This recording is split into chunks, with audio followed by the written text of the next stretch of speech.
Welcome to my channel RMS academy. যে সমস্ত ছাত্রছাত্রী ক্লাস 12-এ পড়ো এবং থার্ড সেমিস্টার পরীক্ষার জন্য প্রস্তুতি নিচ্ছ তাদের জন্য আজকের এই ভিডিওটি। আজকের এই ভিডিওয়ে ক্লাস 12-এর থার্ড সেমিস্টারের বাংলার একটি প্রবন্ধ, বাংলা ভাষা, স্বামী বিবেকানন্দের লেখা। এই প্রবন্ধ থেকে আমি প্রায় 30টি অত্যন্ত গুরুত্বপূর্ণ প্রশ্ন যা তোমাদের পরীক্ষায় আসতে পারে সেগুলি সাজেশন দেব। তোমাদের বলে রাখি, তোমাদের পরীক্ষায় একটি প্রবন্ধ আছে যা হচ্ছে বাংলা ভাষা, এবং তোমাদের এই প্রবন্ধ থেকে 5টি এমসিকিউ পরীক্ষায় আসবে। 40 নম্বরের মধ্যে 5টা এমসিকিউ তোমাদের পরীক্ষায় এই প্রবন্ধ থেকেই আসবে। তাই তোমাদের পরীক্ষার জন্য এই প্রবন্ধটি অত্যন্ত গুরুত্বপূর্ণ। এবং আজকের এই সেশনে আমরা যে 30টি প্রায় কোয়েশ্চেন্স দেখব তা কিন্তু তোমাদের পরীক্ষার জন্য মোস্ট ইম্পর্টেন্ট, এবং পরীক্ষায় তার থেকে প্রশ্ন আসতে পারে। প্রথম প্রশ্ন হচ্ছে, বাংলা ভাষা প্রবন্ধের রচয়িতাকে? স্বামী বিবেকানন্দ। স্বামীজি বাংলা ভাষায়ের উৎসপত্রটি কোন পত্রিকার সম্পাদককে লিখেছিলেন? উদ্বোধন পত্রিকা। বাংলা ভাষা প্রবন্ধটি কোন গ্রন্থের অন্তর্গত? ভাববার কথা। প্রাবন্ধিকের মতে উন্নতির প্রধান উপায় এবং লক্ষণ হল ভাষা। প্রাচীনকালে থেকে আমাদের সমস্ত বিদ্যা বিষয়ের অবলম্বন সংস্কৃত ভাষা। ভাবের বাহক হলো ভাষা।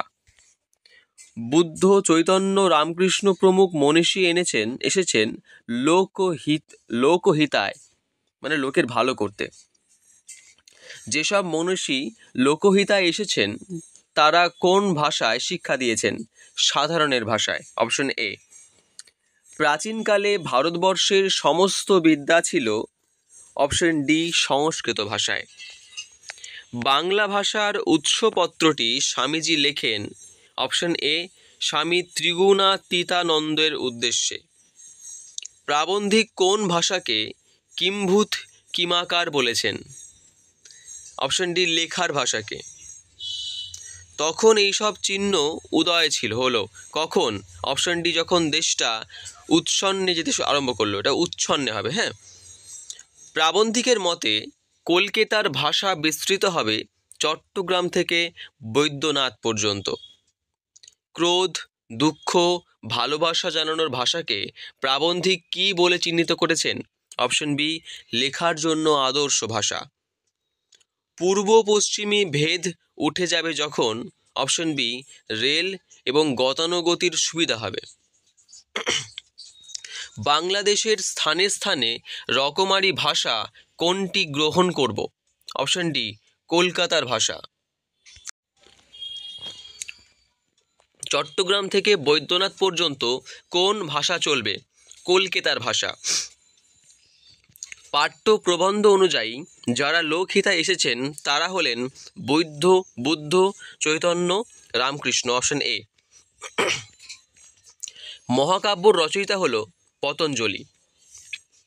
মীমাংসা ভাষ্য এর রচয়িতা ছিলেন শবর স্বামী। প্রাকৃতিক নিয়মে কি বলবান হচ্ছে? কলকাতার ভাষা বলবান হচ্ছে। ধ্রুপদী সঙ্গীতের বিভিন্ন ভাবভঙ্গিযুক্ত কঠিন গানের ভাব উদ্দেশ্য কে বুঝতে পারেন না? ভরত ঋষি। প্রাবন্ধিক কথ্য ভাষার যে দুটি বৈশিষ্ট্য ব্যবহার করার নির্দেশ দিয়েছেন সেগুলি হলো, অপশন বি, ভাব এবং ভঙ্গি। অপ্রাকৃতিক এবং কল্পিত ভাষাকে প্রাবন্ধিক বলেছেন কটমট। Option C. মানুষ জ্যান্ত ভাষায় তখন কথা বলে যখন সে, অপশন এ, বেঁচে থাকে। আজকের ভিডিও এই পর্যন্তই। দেখা হবে নেক্সট ভিডিওয়। তোমরা দেখতেই পাচ্ছ নেক্সট ভিডিওর আমাদের টপিক হচ্ছে পোর্টরাজ, শঙ্কর রাও খারাটের লেখা। আজকের ভিডিওয় আমি তোমাদের 25টি কোয়েশ্চেন দিলাম প্রবন্ধ থেকে, এবং তোমরা যারা পরীক্ষার জন্য ইম্পর্টেন্ট কোয়েশ্চেন্স খুঁজছিলে তাদের জন্য খুব উপকার হবে আজকের ভিডিও। এবং যদি চ্যানেলটিতে নতুন হয়ে থাকো অবশ্যই সাবস্ক্রাইব করবে, লাইক করবে, এবং কোথাও বুঝতে না পারলে বা কোনো জিনিস প্রয়োজন হলে অবশ্যই কমেন্ট করবে। প্রথম থেকে শেষ পর্যন্ত যারা ভিডিওটি দেখলে তাদেরকে অসংখ্য ধন্যবাদ এবং অভিনন্দন। পরীক্ষা ভালো হোক।